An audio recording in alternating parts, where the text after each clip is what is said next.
everybody, and welcome to Ukraine Update here with the Shills. There's too many days of war to count. I'm not even going to bother with a number. It's annoying. It's terrible.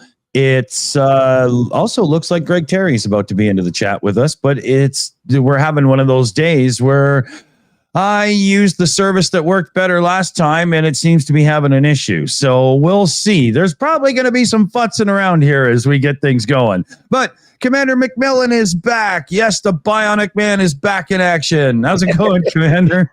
I'm surviving. Cool.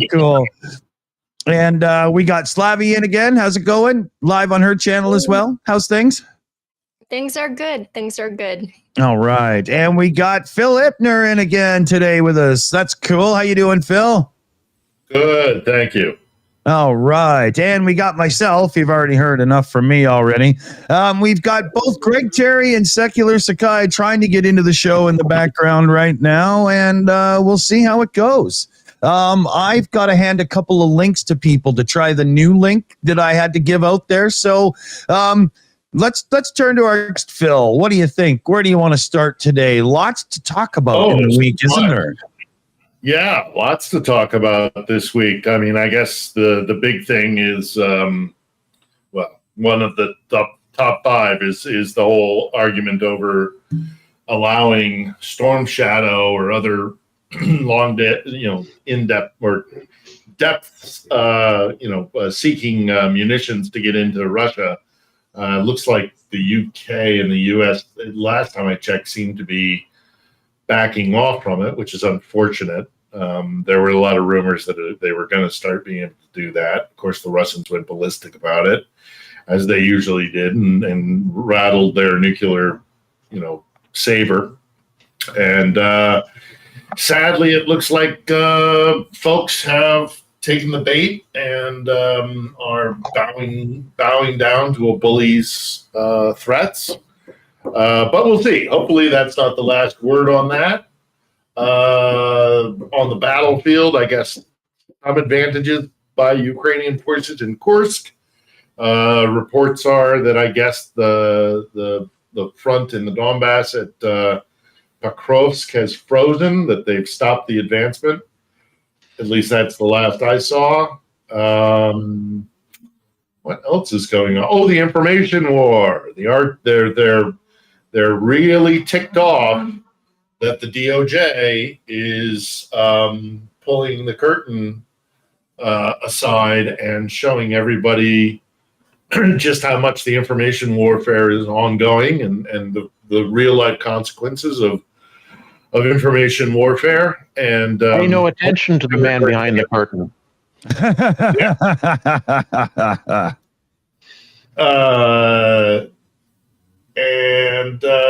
They don't like that. They don't like. I have to hand it to DOJ. I've had my criticisms of late for pretty obvious reason, and I think you can probably all guess why. But they're handling this better than they handled it in 2016. I remember shortly after 2016. I went and met up with an old Iraqi war buddy of mine who had gotten out of the service and was working in he was working in the alphabet soup. I don't want to out him, so he was working for a 3-letter organization. And I remember him telling me over tacos in San Francisco, tacos and margaritas in San Francisco, which boy do I miss. But anyhow, over tacos and margaritas, he told me the story of the day when every single U.S. intelligence agency gathered together to hold a joint press conference, which is, of course, something they never do, to announce the fact that amongst all of them, they had evidence that Russia was engaging in an information warfare campaign. And guess what day that was? That was the day of the grab them by the you-know-what, the Access Hollywood video drop. Which is to say, and so again, talking with my friend who was involved in U.S. intelligence, they did an after-action report, and they believe it was the Russians who either dropped that video, the Access Hollywood, or pushed somebody to bring it to the fore. And it, of course, sucked up all the room when it came to this press conference that the every single U.S. intelligence agency was going to do, intelligence and law enforcement.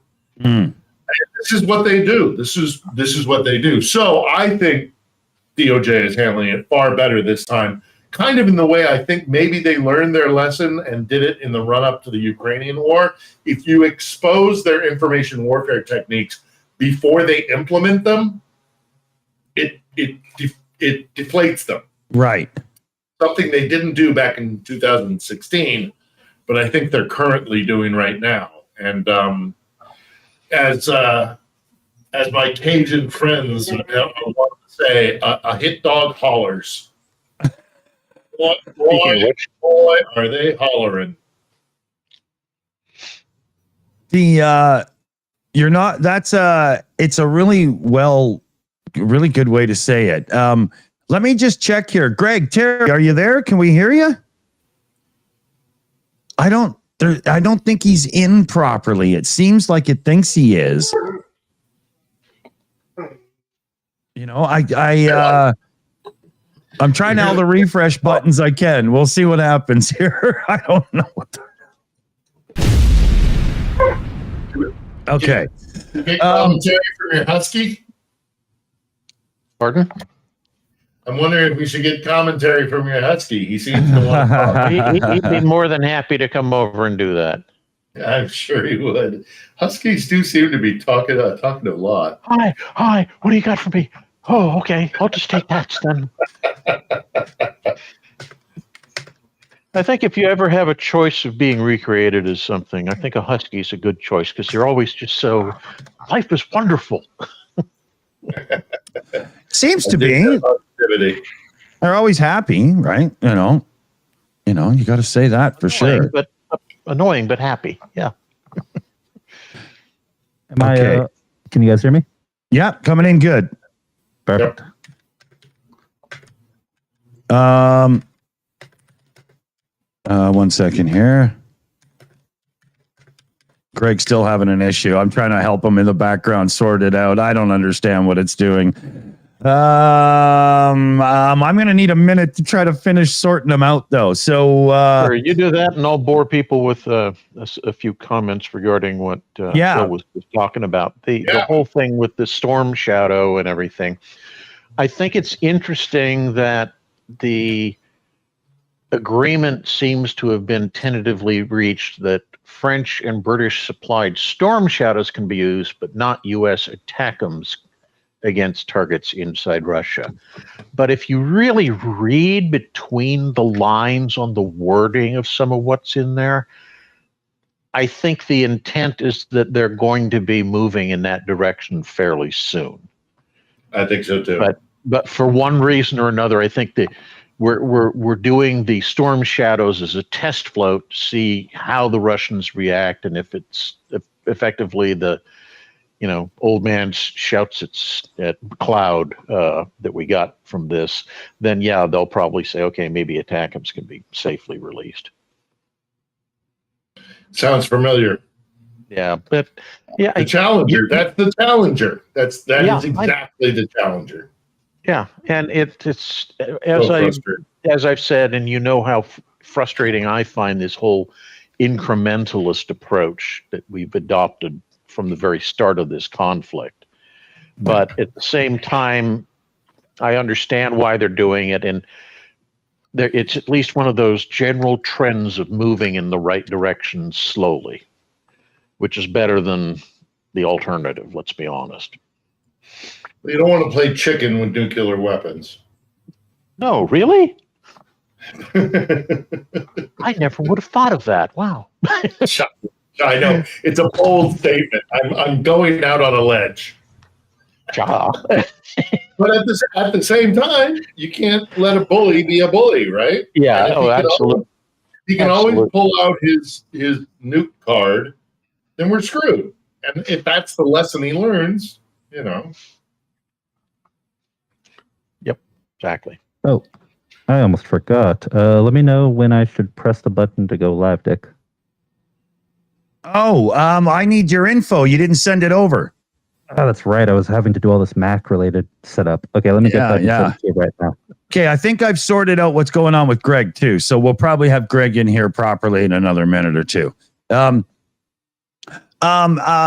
When we were talking about the missiles that can be used and the missiles that can't be used, did we give any information to the viewers on the differences between them? Not really, other than the fact that the Storm Shadow is a French-British produced missile. It's an air-launched missile, so you have to load it onto a plane. The plane flies up, gets into a launch basket, fires the missile, and then returns to base. The missile proceeds to the target independently. The ranges are roughly equivalent on that to the ATACMS, which is a ground-launched missile, which is a U.S. missile. And it's confusing to call it that because HIMARS technically is part of the ATACMS family, and that's the key confusion that a lot of people have here, is that there are a number of different missiles that can be used by that same system, which is the ATACMS system. And we've allowed them to use all of these missiles within Ukrainian territory proper, and then we gave a kind of semi-exclusionary, you can use them against targets in Russia, but only within X amount of distance of the border near Kharkiv. And everybody's waiting on to say, okay, we're just removing all the restrictions on this altogether. And I think they're using, as I alluded to earlier, they're using the Storm Shadows as a test to see how the Russians react to that, because it doesn't really change that much if you add in the ATACMS, and it will make things easier for the Ukrainians when the ATACMS get added in, because they probably have a lot more of those available to them than they do the Storm Shadow missiles. To my understanding, I don't think there's going to be a big announcement that Ukraine can strike inside Russia. It just makes sense that they would be like, okay, yeah, we're gonna, start hitting inside Russia. No, so yeah, I think it's gonna happen. Oh, I've been saying for a while now, I think it's inevitable that the permission will be granted. It's just how long it will take for them to arrive at that decision. There's a couple of reports that I was reading that supposedly the decision's been made. They're just going over fine details to make sure they all are in agreements and stuff. I mean, it just sounds so politically fat. Yeah. Playing diplomatic niceties while people die. Yeah, exactly. Yeah, which is not good. I mean, that's, the worst thing we could all be doing is worrying about somebody else's rhetoric and crap. Just do the right thing, Yeah, I mean, this week on our show, we're going to have Jessica Berlin. I don't know if you folks are aware of Jessica's work, but she's a very well-respected, geopolitical security analyst based in Germany. German-American citizen, very smart, very sharp, with a huge, long litany of regions that she's been to, conflict zones and whatnot. And the point she makes during our interview is that, the West has it backwards. That we think that by being mindful of the Kremlin's threats, that we are keeping we're keeping some sort of equilibrium, whereas in fact what we're doing is just emboldening them. I mean, he's a bully. The man's a bully. Yeah, and the system is meant to be a bully, and a cruel one at that. Well, it's adding more credibility to his threats than is justified or warranted, in my opinion. Oh, yeah. Okay. But yeah, there's been a an increase in his crap again because of all this. I personally don't see how Russia could do anything if the allies, everybody in total just kind of steps up and no, you're not picking on other people. And this, like, I don't see how that could ever go well for them. They're not in a position to fight everyone. And they can't even fight you. Even they can't fight Ukraine, much less the full force of That's the thing that gets me is if NATO were to be involved in this directly, I don't think they'd even need to send ground forces. Just air power, being able to establish air superiority, if not absolute air supremacy over Ukrainian battlefield, no-fly zone. Would be more than sufficient to render the Russian ground forces in that region impotent. Useless. Yeah. Which would be a nice thing to see. And given the relative sizes of the Ukrainian and Russian air forces, and the fact that the Russians still haven't managed to do that, tells you how quickly it would likely occur should NATO get involved with their very large and high-tech level air power. I think I said that a couple of streams ago, that there's absolutely nothing that Russia can do to escalate it, because what they're doing to Ukraine is, it doesn't get the atrocities that they're committing, doesn't get any level up or whatever you want to call it. Yeah. So I don't know what the West is so afraid of. Well, I think they're afraid that at this point, the only real arrow left in Russia's quiver is the nuclear arrow. But that's a death sentence to them. Well, I know it's stupid, but if you look at it, when you get these, like Putin, malignant, narcissistic, sociopathic imbeciles that run authoritarian countries, once it becomes evident to them that they're about to be taken out of the equation, it's like, well, let's take the rest of the planet down with me. I'll show them. You saw this with Hitler at the end of World War II. It was like, the Germans have failed me. They should all die, because if they'd been proper servants to me, we would have won. That kind of twisted mentality. And I can easily see Putin and some of his inner circle falling into that kind of a mindset. I think that's one of the reasons that people are rightfully so concerned about how this situation could escalate out of control so quickly.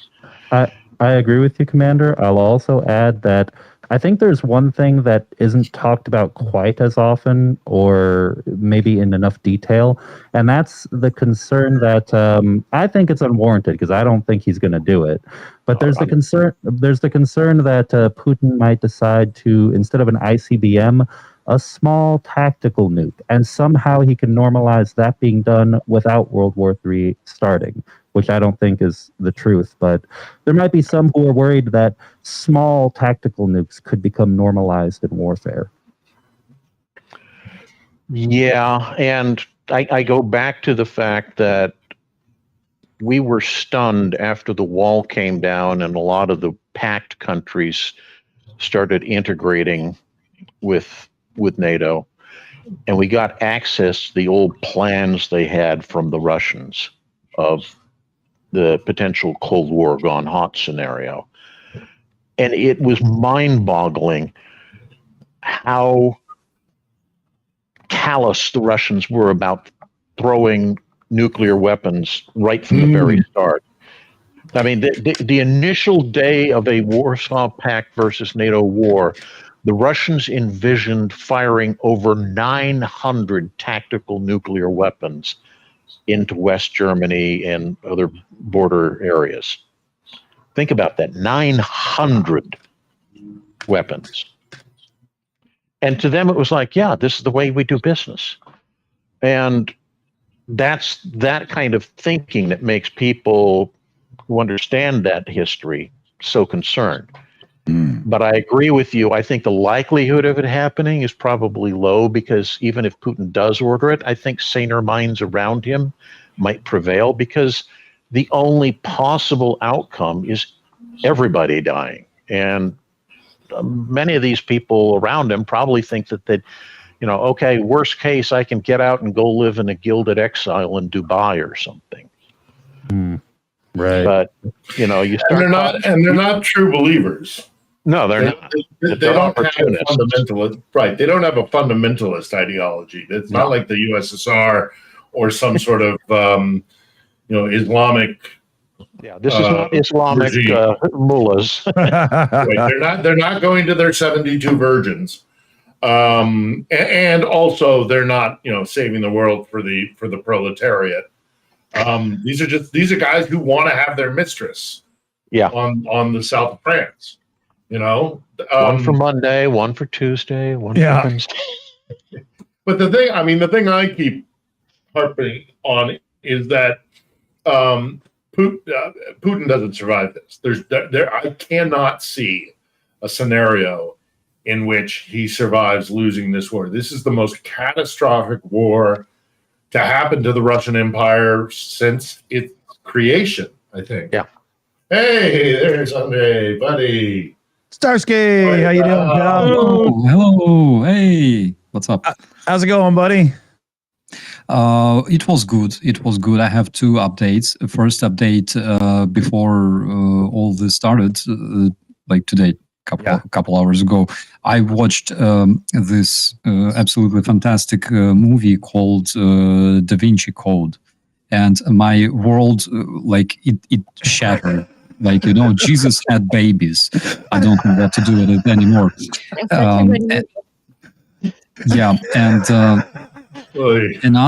Another absolutely amazing update is that we just had a marathon with the European Resilience Initiative Center, and we raised more than 120,000 euro for the drones, for the guys. And there is this anonymous supporter who doubled this number. So basically, we managed to raise more than 200,000+ euro, which is freaking insane. The guys that build drones, they are really happy because now they will have to build like several hundred drones for you guys. But they knew what they signed for. It's a much better problem to have. Yeah. All right. And look at this. We got Greg Cherry in now as well. Hey, Greg, what's up? What's up, brother? Man, that was a job connecting. It's harder to connect the Dick stream than it is to get through the block post to head into the net. Oh man, it's that VDO thing. I can save a cookie in your browser, so it just refills your name and everything. But when I changed the link, I didn't change the name of the room, and the cookie's getting screwed up. So I'm gonna fix this for next week and start a fresh room. But Beautiful. You're here. You're here, baby. All right. So how are the travels, Greg? Tell us a story there, buddy. Travels are great. Put about 800 kilometers down through the night last night. We're down in the south and the east, and dropping armored vehicles, of course, can't be that live, so you'll be seeing that. So that's going well. Then we're going to be wrapping around the entire front line. Try to connect to somebody with Starsky trying to connect me to and get up in Kharkiv area or somewhere over there, Poltava, assuming, I don't know, somewhere. And also have, I was in, it was 1 o'clock in the morning last night. And what the heck? Okay. You hear me? Yeah. We're just having a background noise issue from somebody's mic system here. I'm trying to figure it out. I'll wait. Yeah. Okay, that might. Oh my gosh. Okay, it's coming from yours, Slavie. Is something going on your way? No. Odd. I wonder what it's doing. I'll just refresh your mic. Okay, go ahead, Greg. So anyway, it was like 1 o'clock in the morning, and I'm getting Slavie's echo now. Yeah, almost done. No problem. There. I didn't even touch anything. Oh, it's a refresh over here that does everything. It's Dick Dawson's fault. It could be. No, I'm just Why isn't that working now? What's going on? Okay. Is that no? Do you want me to? It might have to, because I can't control the echo cancel on your channel anymore. It's just gone. I don't know what happened. All right. Okay, there. Try again, Greg. Anyway, just rolling through the night, and it was incredible travels, and I just our truck, we travel in Navarra, and it's all tricked out and solid and takes care of us. But man, when you roll through with all military vehicles, it's completely different. And you get to the block post, and they're rolling us through, and then we'll stop and chat with them, and I'll open the door and hop out and say, "What's going on, fellas?" And they go, "Okay, hold on a second, man. Where's your passport?" I say, "Man, I said, man, I don't have a passport." Just having fun. But Ukrainian soldiers were wonderful, and because we were rolling all night long, and about 800 kilometers. It was about 12 or 1 in the morning. We stopped somewhere. I don't know where we were, getting some gas, diesel, and my phone started ringing, and it was he's not on YouTube, but he's on Twitter a lot. And you're talking about a massive supporter of Ukraine is Harry from Estonia. And he called me. He says, "Where are you at?" Harry and I became friends through Pete, and I've known Harry a while, and we've had some dinners together, and I was working with Pete and meeting with Harry and all this stuff. So Harry goes, "Dude, I'm over here." I said, "Okay, well, I'm over here." And he goes, "Well, let's meet in the middle." He goes, "You know what, Greg, I've never done a stream, but I know what you're doing right now. And I know Pete's face is on the side of that. And I'm not a YouTuber, I'm a Twitterer, and just run the front lines and help." He goes, "Let's get together and meet somewhere. We'll call it meeting in Donbass." And he goes, "Let's finish Pete's Project 22. Let's just smash it out of the earth and finish it for Pete." Yeah. And it was really cool. I said, "Dude, you're calling me at like 1 o'clock in the morning to tell me this?" "I know you're rolling, so I figured you're awake." I said, yeah, we're rolling. So, but it's just a lot of good things. And, it's like Starsky. What made me think of that with Harry is I watched some of Starsky's stream today, and all the guys coming together and working to support Ukraine. And it just reminds us, Rick and I just did a stream together. Yeah. And after I finish here, I got to go upstairs to get on Rick's stream. And but he's the eternal streamer, so I'll make it. Rick doesn't stop streaming. He just makes another event and switches to it. But it just reminds us that the people of the world are doing the right thing. Yeah. Yeah. And it's beautiful. And, when Starsky said that was just shocking how much money was raised and what could happen when people come together. And I just remind people that when we keep coming together, that's the only answer that we have right now. Yes. I know Commander is very smart, but I'm not sure he's over there building attackums. If only. I know Phil Littner's got more experience than all of us combined in journalism. But, we can't. I'm not making any drones. No, exactly. Starsky is a veteran of the Ukrainian military and a massive supporter of truth and anti-propaganda and the truth of Ukraine. But it's, Dick, you bring people together. Slavie, what you do. Secular Sakai. We can't do but what we can do. So we do the best we can, and then we just believe that at the end, truth is going to prevail. Yeah. And that's what we fight for. Yeah. Good words, man. Good words. Starsky, I wanted to ask you, is Sergey still streaming over there, or did they wrap it up? No, the stream is finished already. Okay, I wasn't sure because for me it's still early because I was going to send people over when we're done if they were still going, but I had a feeling he'd probably be done by now. Because we decided to finish earlier because if we raised more money, then that anonymous supporter would have to double it even more and eventually go bankrupt. That's why we decided to stop earlier. Yeah. I saw Anna was on over there. You still gotta link us up because I'm going in about 5 weeks now. I'm going to be headed back to the States to cast my ballot in Michigan, where it's very contested, so we can get rid of Putin's puppet. And I may be going through Lutsk, and it would be a great chance to sit down and have a chat. So you got to hook me up there, Starsky. Yeah. Okay, no problem. It's easy. Yeah. We got to... Oh, go ahead. I was just going to say, I'm glad that you're going to be voting in person, Phil, because I know there's so much... so many attempts stuff going on. Well, I had to re-register. I had to re-register. What? Yep. Oh, really?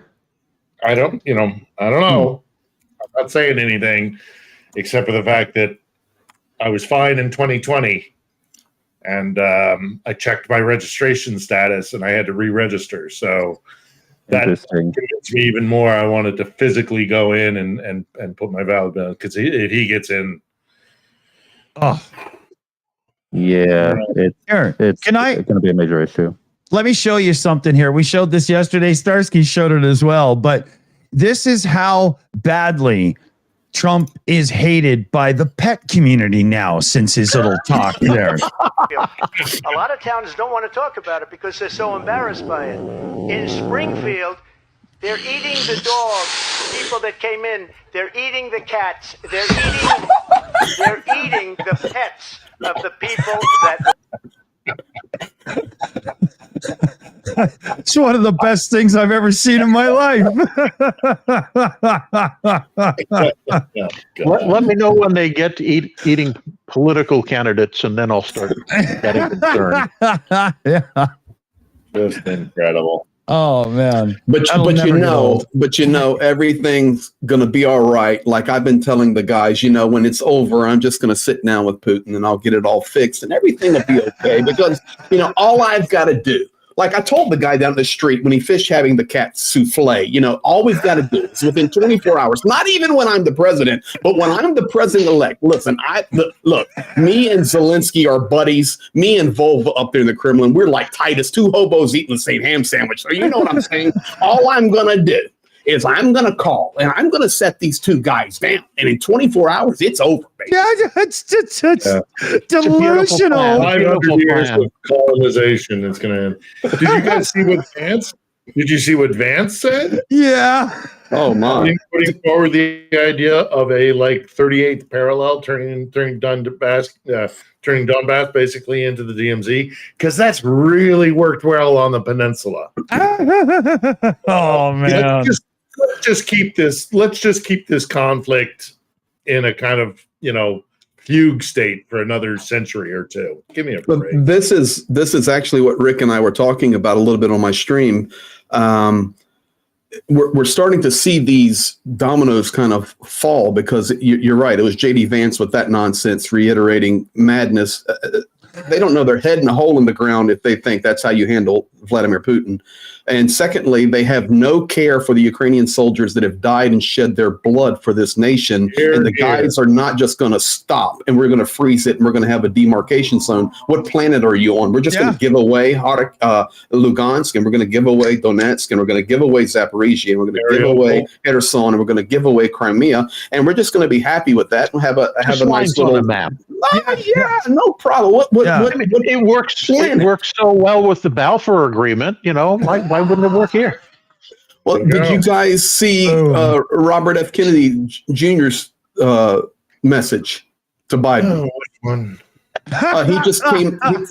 He just came out with it with just a couple of hours ago, screaming "Stop it!" in regard to no long range missiles. It was just we're starting to see this rhetoric. and I just believe we're going to continue to see it. I'm a firm believer in Peter Pavel having an understanding of geopolitics, and he called it. He called it a year and a half ago. I mean, let's just answer a simple question. Why would Trump support you, like openly support Ukraine, if all kinds of pro-Russian and Russian bot farms support Trump? Like, why would he ruin, his relations with Kremlin by saying that Ukraine should win? It's a very difficult topic, something which you wouldn't understand. So we have a spokesperson here who will explain it to you in language a 3-year-old could understand. Here, I've got footage of that. Bring on the orange man. Yeah. Our orange daddy. Oh, I've been on the peninsula. I've been on the 38th parallel, and it doesn't work, man. There's dragon teeth everywhere. There's massive expenditures on both sides, the ROK and the DPRK, and of course us. It's leaving it just an unanswered question, and we stick our fingers in there and go la la la, make it go away. Maybe someday we'll finally find some way to peace, and. The peninsula, the lay of the land out in the Korean peninsula is not what is in the Donbass. If we freeze the conflict now, and Greg, I take your point 100%. There's no way the soldiery of this country would just go, oh, okay. But if it is frozen the way it is right now, which isn't going to happen, but let's just entertain the couch fornicator for a moment. Were it to be frozen as it is now, it would 100% only incentivize Russia to take more at some point. The lay of the land geographically with the river and Kharkiv, it would not, that line, unlike a straight line across the peninsula, that geographic lay of the land and those lines, unsustainable. It will only kick the can down the road. Andrew Knight agreed, Phil. Andrew Knight in the chat says they're quick to give away other people's property. That's a great statement, Andrew. I will tell you this. One of the concerns that I have, and I know Starsky's, of course, has been all over that area much more than I have, but you're talking about some serious natural resources in those oblasts. It's hard to explain the geography of Ukraine, but central and southern Ukraine, such rolling, huge, massive farmlands. I mean, it looks like Iowa, and just so beautiful, with so fertile, the dark, rich soil. But once you move into these oblasts of really Donetsk and Zaporizhia and push on up into Lugansk and some of Kharkiv, you get into such resources that are indescribable in value to Ukraine. I mean, even the salt deposits, we think about oil, we think about coal, we think about gold, we think about natural gas, we think about oil. But guys, that's just a piece of it. I mean, you're talking about salt deposits, Soledar. Okay, you're talking about salt deposits that are unbelievable. And a lot of these mining operations and factories are destroyed. The mining operations have ceased to operate. But we can also think about Zaporizhia nuclear power plant that is Ukraine.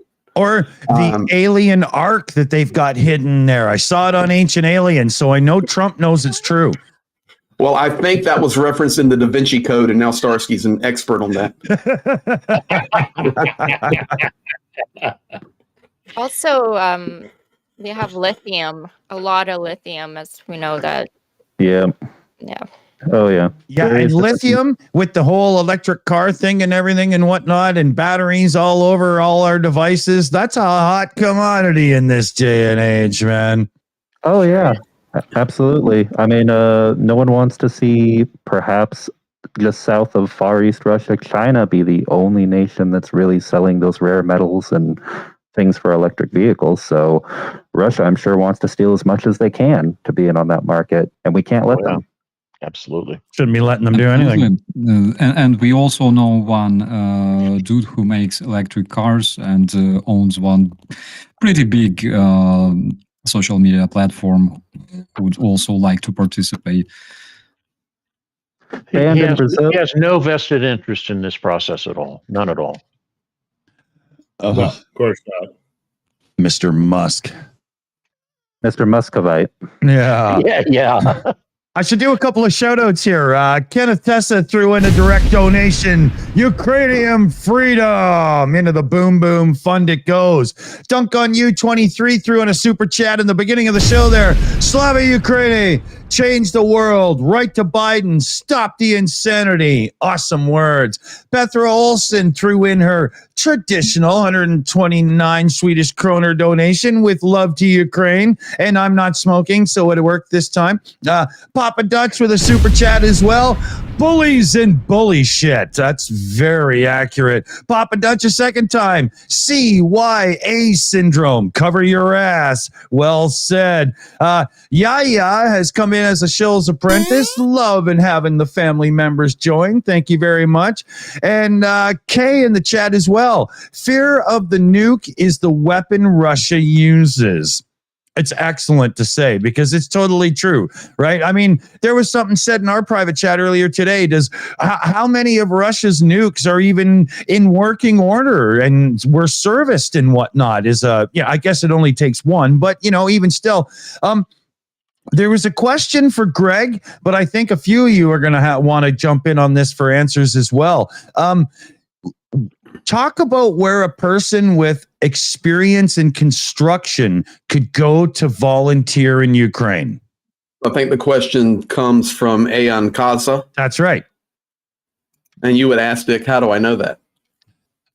You're probably paying attention better than I was. Oh, no, somebody right? Yeah. I'm not. No, I don't know Ayan Kaza, but I would just want to compliment the Shills. You have the best moderation team on the planet. Yep. Well, I have a good one now growing too. I'm very thankful for my mods, and they're amazing on YouTube and Discord. But CF Beauty, she's amazing. So she runs actually the tightest, most efficient ship, and I want for nothing when we're live. That for the sub, bro. So thanks for the sub. I see I'm talking to the chat now. So the question is complex, and one of the things that I try to do on when I'm sharing is just tell the truth. And the truth is, the question is, where can one go if they have construction experience to help in Ukraine? So I'm just going to shoot straight here. I have no idea. I'm just telling you straight. If the only organization I physically see working here that speaks English, my experience, this is my 12th month. 12th month running the front lines in 26 years inside Ukraine is Samaritan's Purse. It's the only organization I see continually working on or near the front lines with construction projects, Samaritan's Purse. So you can go to Samaritan's Purse website, and I'm sure I've got friends that are employees of Samaritan's Purse, and they're very organized. Other than that, on the Ukrainian side, I have had friends, and we know of them in all of our chats, and I won't call their names. I don't have permission, but they've came to Ukraine trying to find a way to volunteer, to use their talents and skills. Some of them are like retired, late 50s, 60s, and they still got some really good years ahead of them, at least 30 or 40. I say that now that I'm 52. And they came, and they were just disappointed because, unfortunately, it's challenging to find. And this is one of the things with everybody that I talk to in Ukrainian government, and I've got a lot of friends in the Ukrainian government. I got friends in the Rada, and I ask them, why can't you create an office or a website or a division? There are so many people that want to come and volunteer that just offer a portal. I don't know. And honestly, it's a question that frustrates me because I'm telling you, that's one question I've heard it once. I've heard it 100 times, and that's not exaggerating. 100 times. Yeah. Where people want to come, and I wish I had a better answer for you. Sorry. Yeah, there's. I can recommend the guy who was on our show last Sunday, Chef Zhenya, who is based in Zaporizhia. He takes meals out to drone operators, guys that are out, in the middle of nowhere. Cool. For days on end. Kitchen. Yeah, very well. He is actually affiliated. I don't know how directly, but with Magic. But if you go to On the Edge last week, it's just simply Chef Zhenya. I think he's got a whole thing about like these new technique of like vacuum sealing and fast freezing food so that it can be a viable meal for up to a week, 10 days. Nice. Now so he's taking food out to the front. There are some organizations that are based in Lviv. I've got a friend that works in Lviv. He's an American. He comes here every 6 weeks. He's here for a couple of weeks, and he's retired. But it's just a few guys, and I don't know how to connect them. We just need a better platform to do that. And Phil, since you're saying that, what are they doing exactly out in Lviv? Because I got an organization out there. Maintenance on vehicles. Yep. Just to reiterate, guys I know out there, but I'll circle back if I find something great. Just to reiterate how good the team is, the links you guys have both mentioned are already in the live chat. Thank you. They rock. I will say this, Phil. Phil, I have to tell you this. So one of the great, and I really mean that, great supporters of our work here in Ukraine, he goes by the name Papa Dutch. And he is a unique cat from America, but brilliant. So he messaged in my Discord, sent me a message. He goes, man, and he sent me the thumbnail for On the Edge, Phil Ittner, and your interview with Chef Zhenya. And he says, man, I really like that guy. So I messaged back. I said, oh, Papa, you like Phil Ittner? He goes, no, I like Chef Surge. Zhenya's a far more appealing person than me. That is a total Papa Dutch. No, it's just I agree. I like Chef Zhenya better than me sometimes, Greg. No, it's just listen. I think all of us can just. I don't know. I'm down here. I've been under air alarm all day, nonstop, and I've been talking with soldiers today, and we're doing what we do. And every time we do that, my mind goes to all the thousands and thousands of people that support Ukraine. And I don't mean this disrespectfully, but common, normal human beings that stand for what's right and put down our differences to stand for Ukraine. And when I'm with soldiers and at their places and running around with them, my thoughts are actually backwards to all of you guys, because I just try to push the love onto them from all of you. And we could go through the whole list of everybody on all of our channels, and it's just amazing, the support. So thank you, everybody. Yeah. Leslie in the chat threw up a good link. It's called volunteeringinukraine.com. Oh, nice. And they have meal preparation, rebuilding, animals teaching, camo netting, civilian aid, office, remote. So that looks like a decent resource for everybody. Good shout there, Leslie. Thanks. Yeah. And really, I guess, kind of to amplify what Greg was saying, because there are good organizations like that one you just put up now, Dick. But they're all kind of doing their own thing independently. And it would be great if there were some initiative from the Ukrainian government to bring everyone together and really unify it. You know what I mean? Yeah. Agreed, 100%. It would be beneficial. Yeah, it would. There was a couple things I wanted to get us to, but in all the kerfuffle earlier, I haven't even opened up my outline and stuff that Annette prepares. So I'm a little disheveled here. Well, I've got some news if we want to move over to anything. Sure thing. Okay. Well, let's see here. First thing I've got, let me pull it up. I've got an article here about the Polish foreign minister, Sikorsky, his arrival in Ukraine recently. I don't know if anyone's heard about this, but the head of Polish diplomacy and the mayor of Lviv visited the site of a recent missile strike and announced Polish assistance in rebuilding the destroyed infrastructure. Ukrinform reports, citing a post on the Polish Foreign Ministry's account on Twitter. And I can't pull it up here because I have it on a different device, but I've got a picture here of the foreign minister with the mayor. After a meeting with U.S. Secretary of State Antony Blinken, Minister Radoslaw Sikorsky left for a visit to Ukraine. Minister Sikorsky, together with Lviv Mayor Andriy Sadowy, laid flowers at the memorial plaque to the victims of the Russian missile attack on September 4th, the Polish Foreign Ministry said in a statement.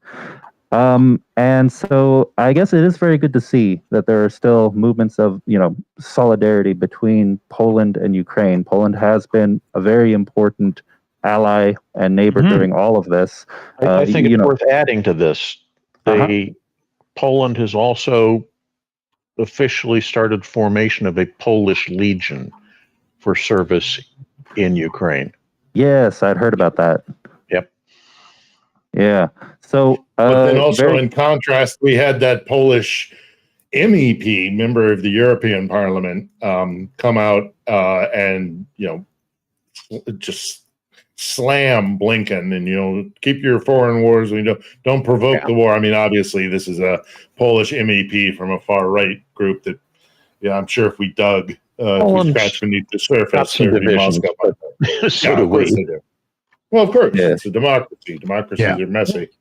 Yeah, I'm sure that if you dig around, you'll find some law and justice. I find that name so ironic. Party members who have some issues. Yeah.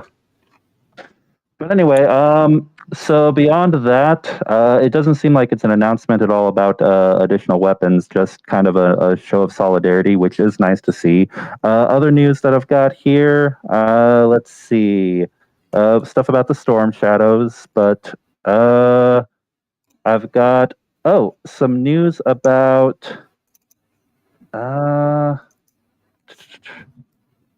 okay, so the IMF has a plan to visit Russia to assess their economy, prompting controversy and dismay across Europe. So this might be, let me see. Yeah, so I know that there's been a lot of criticism of many organizations, not just, whether it's the UN or the Red Cross, but this is the first I had heard about the IMF, throwing their hat in the ring on the side of trying to assess things on the Russian side, which I find, when I think of the IMF, I think of developing countries that need assistance receiving that from the IMF. So this smells very, very sketchy, and especially, just because the fact that it is a terrorist state, Russia, pretty, very odd. All right. Honeyed oligarchs scratching each other's backs. You want some without even the common courtesy of a shower curtain to hide it. You want some good news? Yeah. Please. 103 Ukrainian heroes returned to the country today, including 23 from the Azov. Oh, wow. Yeah, thank you for bringing that up. Yes, 103, including 23 from Azov. 2 days in a row. Yes, 2 days in a row, and 2 Kraken. We need more of it, but man, it was good. And I when Rick and I were streaming on my channel just a little while ago, and I've got to go join him on his. But he, I think about Rick, and Rick every Sunday goes to the Free Azov rally, and he represents Ukrainians and declaring freedom for the Azov heroes. And, it just makes me feel good for people like Rick that are constantly pounding it free. Yeah. And so it was good. That's a good news. Yeah. Oh, There were two instances from those releases that I saw yesterday, and I think maybe one was from today, or maybe they were both from yesterday. Regardless, did anybody see the woman calling her mother, who obviously has been taking care of her son and her daughter, on the phone, draped in a Ukrainian flag, speaking in Russian, talking to her mother? Please put the boy and the son and the daughter on the phone, and just the emotion, the level of emotion. I mean, if you're untouched by that, I don't know what's going on. Yeah. And then the other one I saw was the guy in the bus with the Ukrainian flag, hugging the Ukrainian flag, completely unaware that there's a camera on him. And as somebody who has worked in television for many years, every time you turn on a camera, a person who is aware of that camera changes their behavior completely. It might be in the slightest way. It might be in the most subtle way. Somebody who's always been in front of the camera or is very comfortable in front of the camera, they always change their behavior.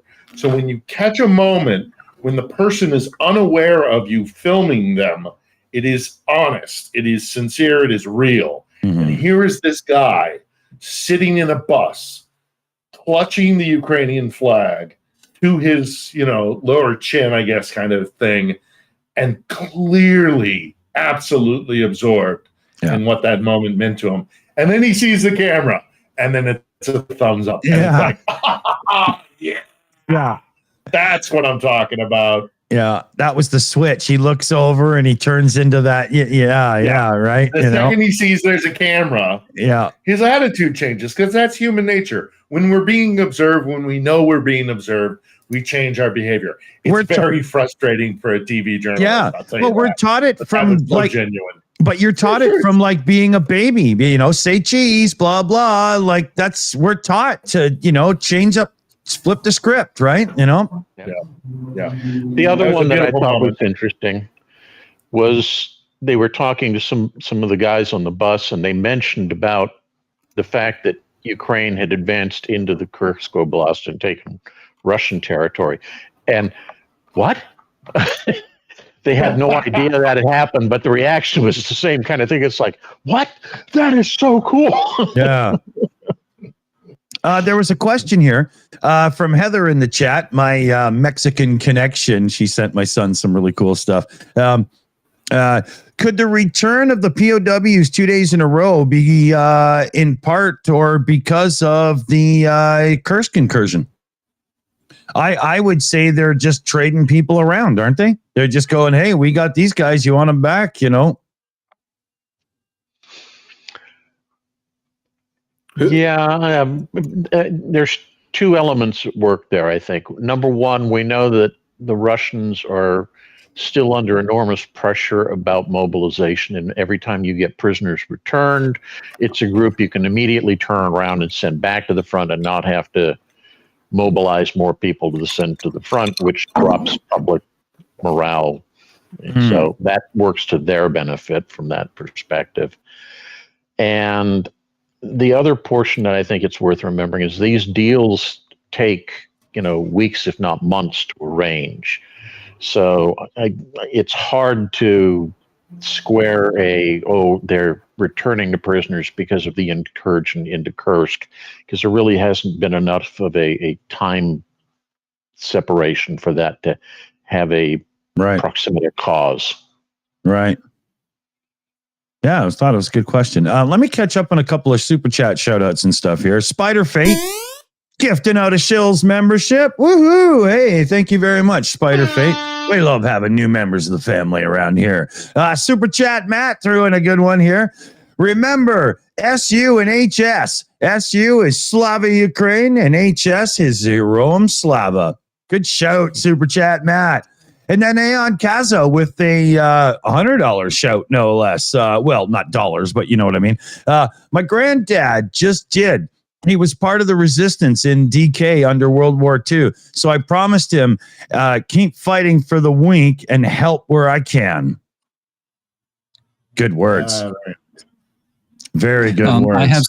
I have several small. My God, blah blah. I have several small updates here. One update is that there were a lot of messages noticed in the Russian monitoring channels about the worsening situation in near Hlushkovo. It's in the Kursk Oblast of Ukraine. The worsening for them.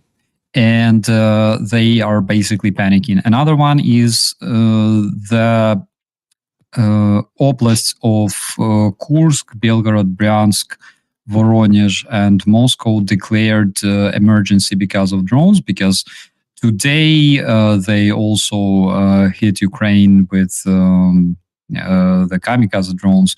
And this is the game that two can play. Yes. And we should expect some, I hope so, we should expect some really, really good news apparently tomorrow morning. But, today I noticed one thing. I stumbled upon an infographic showing the longest range strikes conducted by the good Ukrainian drones in Russia, and it's crazy. There were strikes conducted at a range of 1,900 kilometers from Ukraine, and there were successful strikes. So this is something really interesting.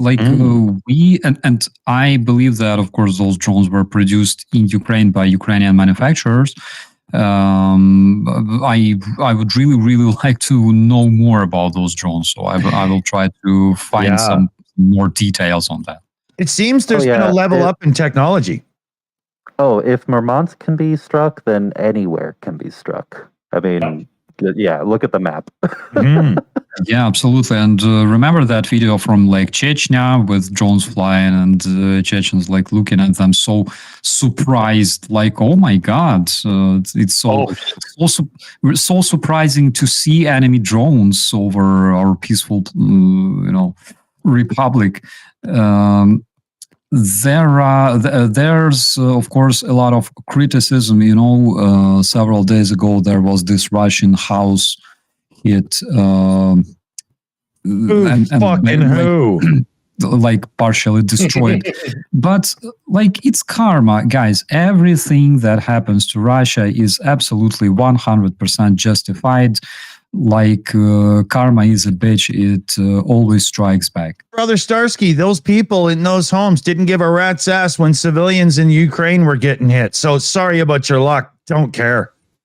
Yeah, that's what I'm talking about. Karma always works. Whoever brings war to a different country will always bring it back.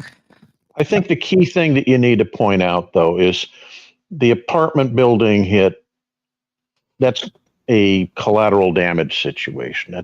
They didn't intend to hit it. That just happens to be where a mistargeted missile hit, as opposed to the Russians who just constantly hit non-military targets because that's the way they do business. Right.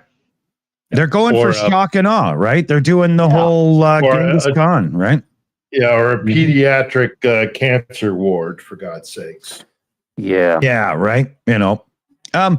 Slavie, there's some good news as it pertains to the entertainment industry, isn't there?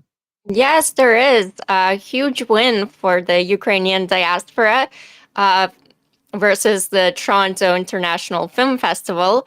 So last week we talked about it a little bit, but Toronto TIFF wanted to play. I think they did stream it once, but Russians at War, which is complete and utter propaganda film, which whitewashes Russian war crimes and shows the kind of the human side of these poor Russian soldiers and how they have humor and families.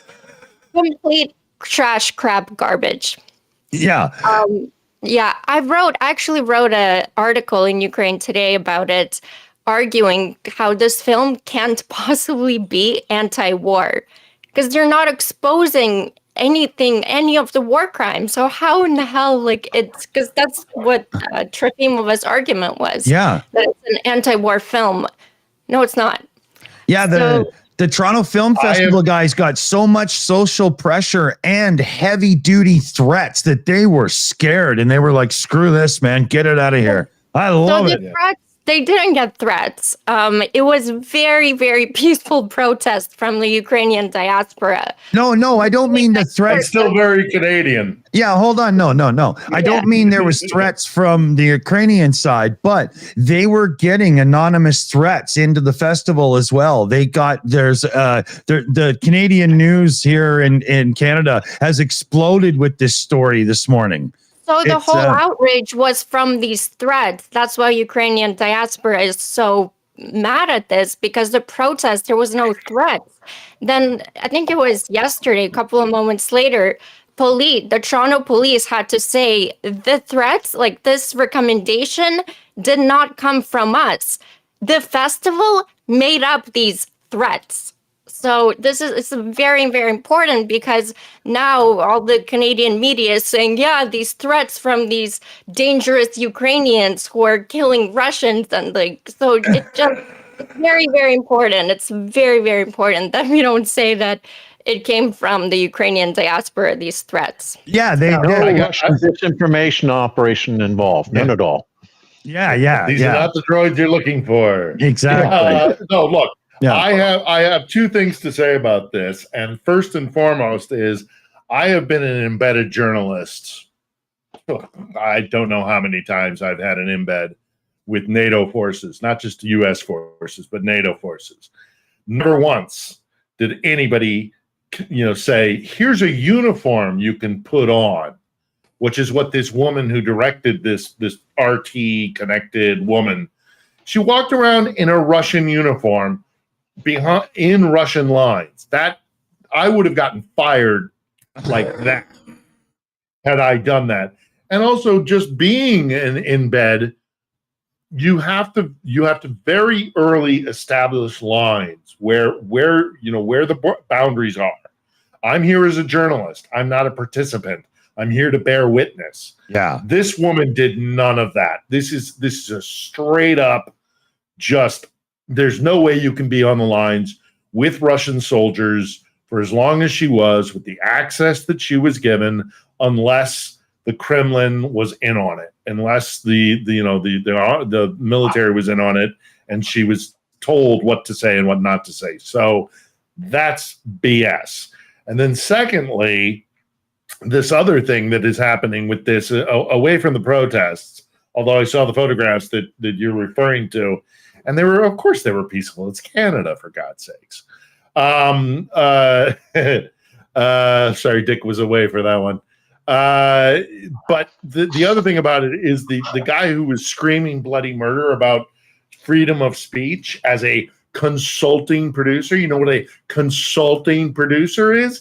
It's a hack who takes whatever comes over, readjusts it so that it is consumable for Western ears. He's a participant, and it's not free speech, it's information warfare. So it is. I've been going at it at that guy, at that moron. Good for you. Yeah, he's an idiot. And another thing, she had a lot of footage, right? 7 months of filming, and actually says in one of her interviews that she had to go to an office and upload all that footage, which Russia went through to kind of get the propaganda out of it. But so they knew exactly what she was shooting. Yeah. I've been in an embed. That was no embed. That was propaganda. This film, the last Russian film I can think of with as much controversy might be Battleship Potemkin. And this one is still worse because it's trying to cover up genocide and war crimes. Well, you haven't seen Come and See yet. That's a tough watch. As I understand it, Steven Seagal's last couple movies were financed by Russians. Does that make them Russian movies? Yes, because his movies are shit. Oh, aren't they? I think Steven Seagal starred in Operazzi Uy. I'm pretty sure it was Steven Seagal in the early years. Yeah, eh? Yeah. I know you don't know that film, but trust me. I have to look this up. I'll send you the link. Okay, friends, I have a really, really serious question. Uh-oh. I got a stinger ready. Did you eat your cat today? Because I was googling recipes, right? And I found this amazing recipe of fried cat with mayonnaise and big amount of garlic. But of course, it depends on how fat is the cat, because it's different. What cuisine is it? From which country? Yeah, does it have a tail? You making feline Vodoriniki over there, Starsky? I prefer shashlik. That's good. So bizarre, the whole thing. Make pets safe again. There's a new Red Hat slogan for you. Oh my God. There's a joke out there about eating something other than another name for cat, but I'm not going to making that one. I'm going to try and hold on to at least a little bit of my dignity and my professionalism. Dignity's overrated.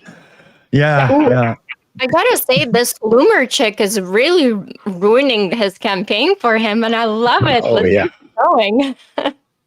How much longer? I know this is slightly off topic, but how much longer before they start going, he's cheating on Melania with her? The body language between those two. It's already happening. Of course it is. I want to see when it sifts down to MAGA, when they're like suddenly, he might be cheating on Melania. Yeah, that's going to happen. Oh yeah, only just now. Yeah. Well, they do love the Melania. straw that breaks the camel's back, obviously. They do love Melania. They love those lesbian photos. There was a quote from him years ago. We told it on the show last night. It's from about 8 years ago or something. And they asked Trump, how would you react if your wife was in like a disfiguring car accident? His response, well, how are the breasts? How did they come out in all this? What? I mean, Laura Loomer's face looks like Jigsaw. Yeah, just a little too much Botox. Yeah. Well, the world's upside down. I just to close off. We live in the worst timeline. Yeah. Just to close off this topic, for anyone who remembers his comment from years ago when he was secretly recorded in that van, that tour van, and his comments about women. I mean, anyone who doesn't think that he's a creep and that he cheats on his wife constantly is completely delusional. Yeah, I'm sure she's not, so that's saying something. But they've brought that up to many of his followers and asked him about it, and it's like it doesn't matter to them. It really doesn't. The Cyrus announcing, and he has the Cyrus announcing. The anointed one can do no wrong. Yeah, I don't get it. He's a flawed vessel for God's. Greg, that must tick you off the fact that religion has been appropriated by those guys. Well, everybody here that knows me knows I am anti-Trump conservative, but I can tell you right now, there will be. I think Starsky said it best. Karma. I say it this way: what goes around comes around. And I'm telling you right now, there's going to be hell to pay for Donald Trump.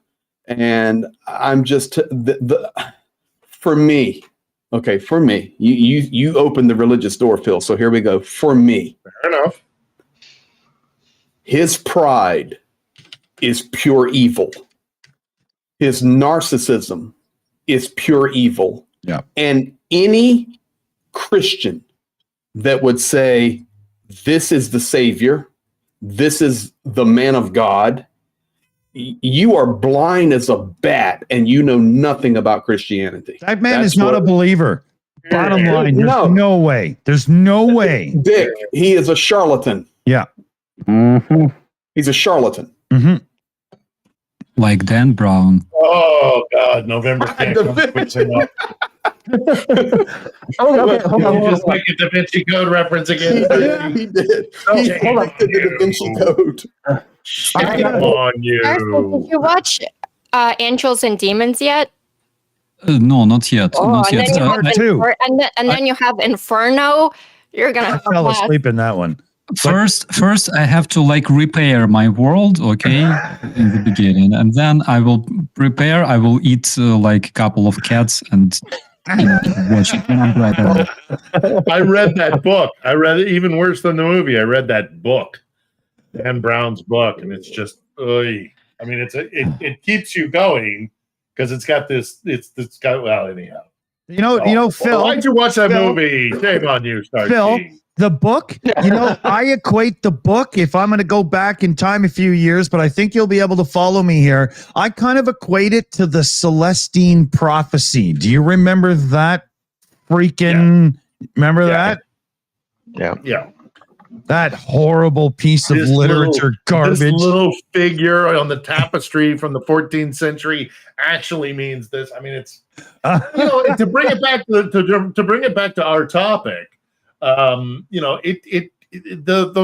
a reason why before it was called gaslighting, it used to be called a Potemkin village. This is a technique the Russians, the Muscovites, are really good at. They don't have to convince you of their story. They just have to make you stop believing your narrative and question yourself, and you'll do the rest. The inertia is yours, and that's what we see. It's is my truth really my truth? I don't know. That's all they need to do, and that's what Michael Lessman was really good at, and that may have been why he was supposed to be meeting with Quantico before he repeatedly bashed his brains out on his hotel table. Yeah, because that happens.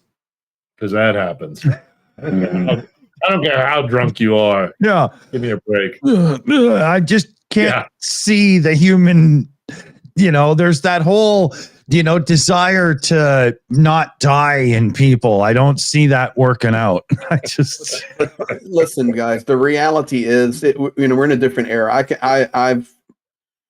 I'll call something here that, if the Americans in the crowd will know, or even others that have, paid attention back to a maddening time in the United States. It was Jim Jones in Jonestown down in Guyana when he took the crew down there. And I've been to Jonestown. I've worked in Guyana. I've been in the jungles there. And I was just standing there at the gate to Jonestown, and I couldn't even fathom that hundreds and hundreds and hundreds of people would literally drink the Kool-Aid. And now, of course, it's become a slang, but it refers back to Jonestown. But, if you hear it enough, it's like Trump. He actually believes what he says. He's a lunatic. I do believe that he has sold himself his own line. Yeah, absolutely. But the problem is when people just suck it down instead of taking the initiative, and to be quite honest, it's called laziness. When you don't even take the time to take your God-given brain, or as Johnny Pierce would say, your brain that came from Mars, and let it process, let it think, look, and just evaluate what you're seeing. Critical thinking is gone. Oh, 100%. Critical thinking is gone. And I just... When you've got a TV show like Ancient Aliens or The Curse of Oak Island or whatever on television, critical thinking is now a lost art. It is gone. And the reality is, you go back to 1978 with Jonestown and you say, okay, well, how could that happen with 700 and some 800 people that drank the Kool-Aid? Yeah. Okay. Well, guys, that was pre-social media. Okay. Just think about today, the power of media and the power of just 24/7 nonstop. And that's you turn 700 into 700,000 in no time, right? Yes, you turn it into millions and millions and millions. So, but that's why we do what we do, and we will continue to. So, Simone in the chat said, "And finding Bigfoot." Right? Sorry, that was a bad omission on my part. Thank you for the correction.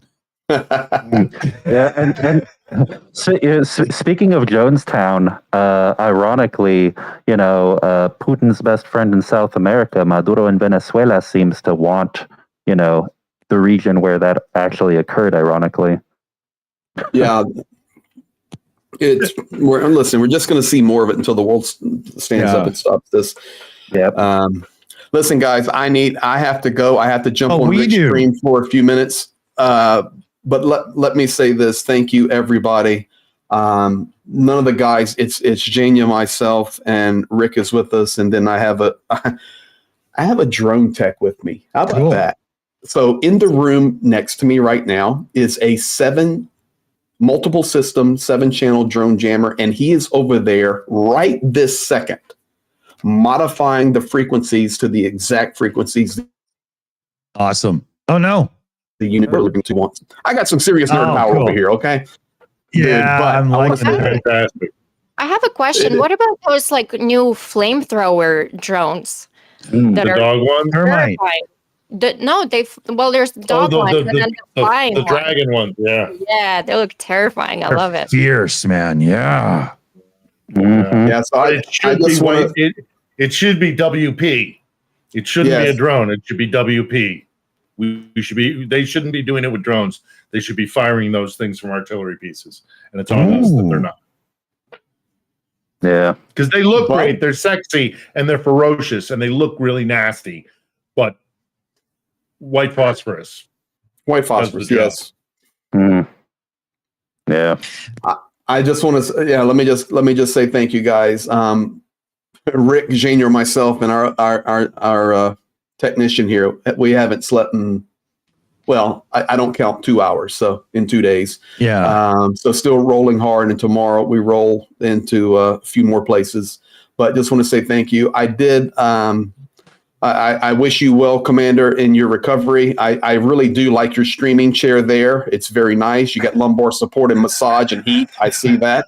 Secular Sakai, always, it's nice to see you. Dick, thank you for hosting as always. You're a legend. Phil, I will be rolling through Kyiv here in a few days. I'm going to find you. We'll see you. Slavie, bless you. And I am pretty convinced, guys, that Operator Starsky, I think it was last week or 2 weeks ago, he was talking about menus for children in Russia or something. Correct me if I'm wrong, Starsky. I don't want to say it wrong, but it was something about the children or whatever. I mean, in a humorous way.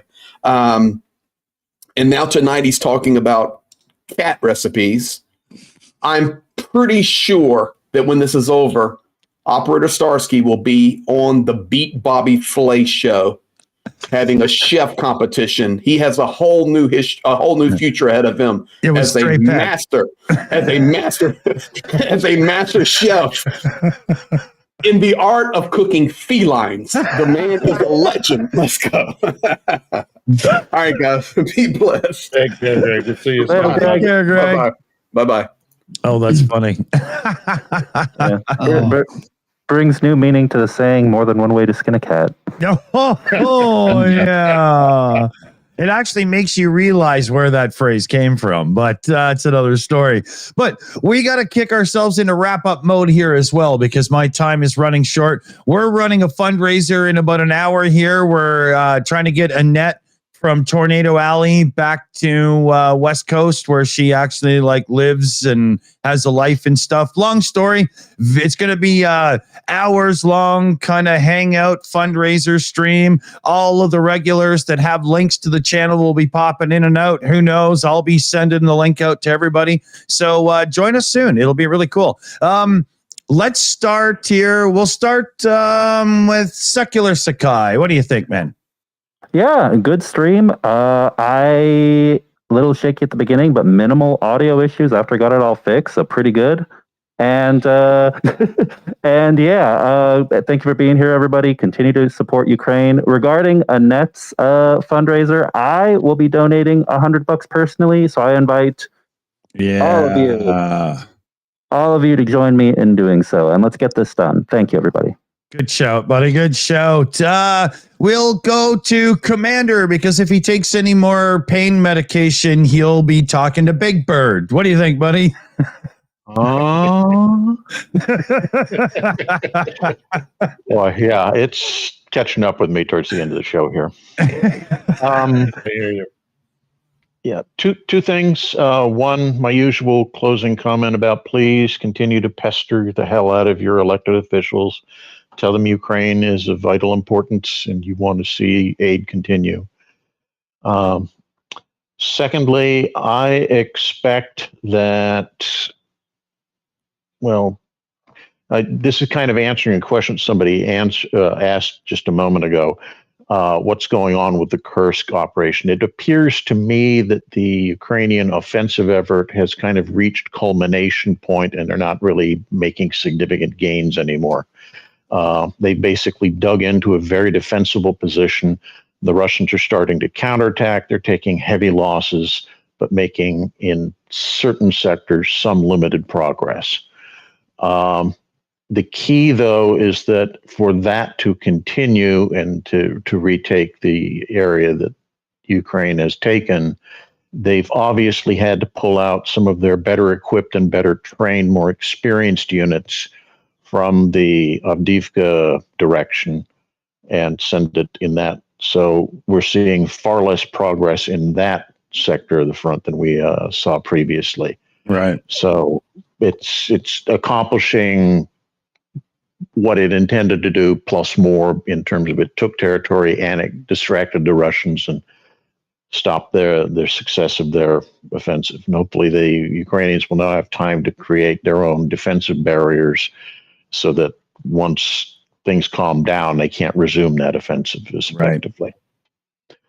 I think that we're likely to see that pattern continue. And remember, we're coming into fall. That means rains. That means the ground's going to turn muddy. That means major offensive operations are going to be much more difficult, and you're not going to see any significant progress. There has been talk about some incursions going on into Belgorod sector, but to my eye, from what little I've been able to read about it, it looks like that's more in the vein of reconnaissance and force efforts, not a major offensive. But that's how the Kursk operation started. Right. You've got to know before you can, right? Right. So I'm not going to make an unequivocal no, nothing's going to happen. Something could. Yeah. But chronologically speaking, because of the weather, there's a time clock clicking here, and it'll run out fairly soon when the weather hits. That's the level of his cognitive ability, people. He's on heavy pain drugs right now, and he can still figure that shit out. I see two of you. Mother. Yeah. So let's go to Slavie here. What do you think, Slavie? Yeah, great stream. Please keep putting the pressure on the government, because Ukraine, out of 5 or 6 Patriot air defense systems, Ukraine got 0. So, shameful. Yeah, shameful, absolutely. Yeah. Let Ukraine strike back, of course, and don't forget to subscribe and share as much as you can. The stories from Ukraine, very, very important. We got to fight the propaganda, these bots, and get the truth out there. And fuck the Russians at war garbage. Sorry for sharing. No worries. Yeah, and vote blue. Good shout. Good shout. Yeah, here. Obey the kitty. Don't want to talk about it because Obey the so kitty. Embarrassed by it. In Springfield, they're eating the dogs. People that came in, they're eating the cats. They're eating. I take that. Love it. Obey the kitty. Okay, Starsky, what do you think there, brother Starsky? Well, first of all, thank you so much for supporting Ukraine and saving lives, guys. We gotta stick together and be united. Right now, this is the most important thing. Let's not forget to motivate each other and to stay united. This is very, very important and crucial. And keep your cats warm at all. See? Can I keep my dogs warm too? Starsky cares about all the pussy in the world. We better turn to Phil before I fuck this right up. Great stream. Always a pleasure talking to you guys. Always a pleasure to talk Ukraine to anybody who will listen. And to that end, those of you who haven't seen last week's episode of On the Edge with Philip Ittner, it's very easy to find on YouTube. Sat down with Chef Zhenya, who is providing food to frontline troops.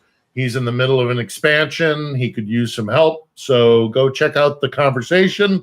Like most chefs, if you've seen The Bear or Gordon Ramsay or what have you, there's some salty language, but he's not a dull guy and he spits truth. So go check out last week. Go check out last week's interview conversation. If you like it, send him a few bucks.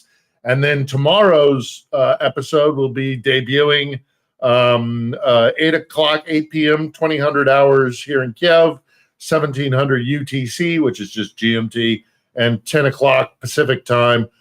We sat down this week with a very articulate, intelligent expert on geopolitics and security issues, Germany-based Jessica Berlin, who was here for this conference this week. We talk about a lot of stuff.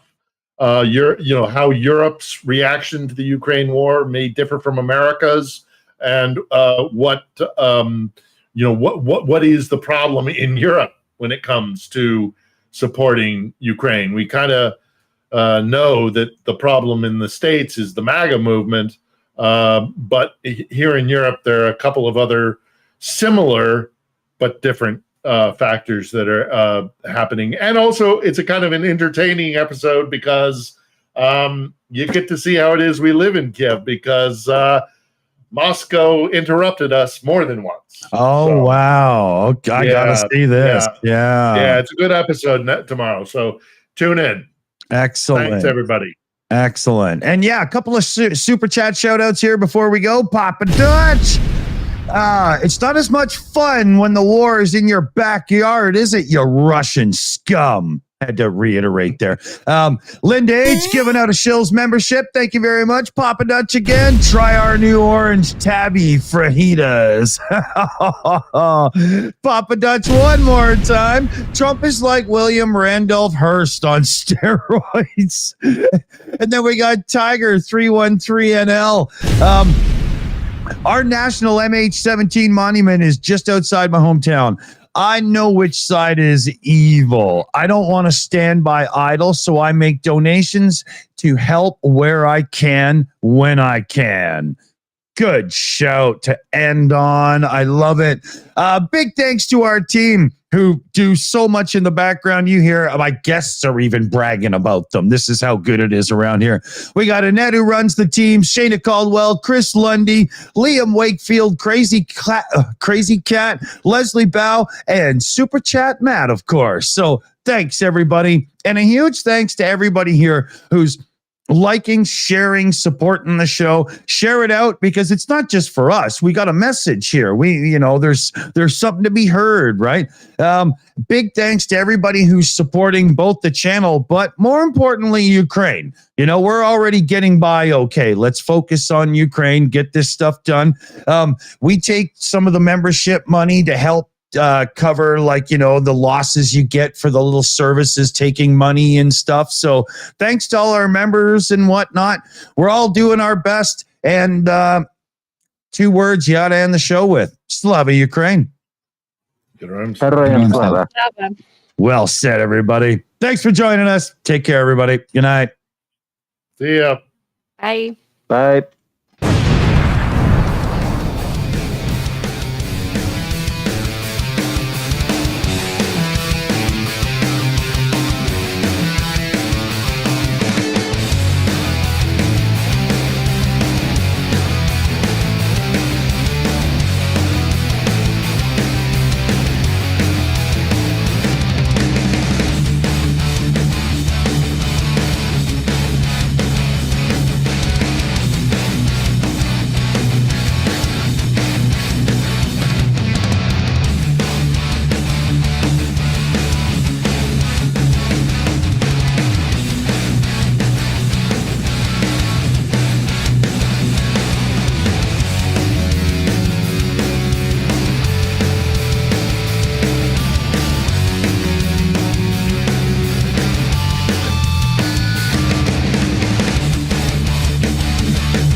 It's over. Go home.